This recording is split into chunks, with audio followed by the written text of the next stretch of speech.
Time check mga ka-OFW at mga kababayan natin sa Pilipinas. Nandito po tayo sa Europe, sa Croatia. Mag-alas 7 na po ng gabi dito. Ayan, tirik-tirik pa rin ang araw. Ayan guys, oh.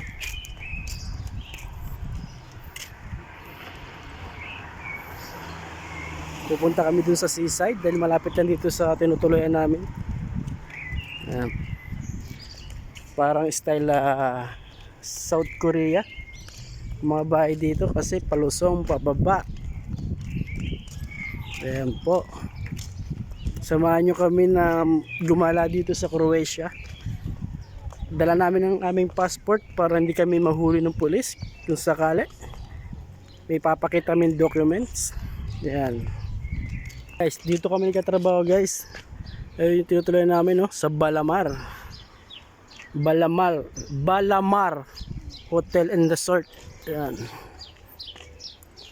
Tingin ko dahil bawal dito mag video sa beach sa Croatia, baka maano tayo, ma-complain tayo.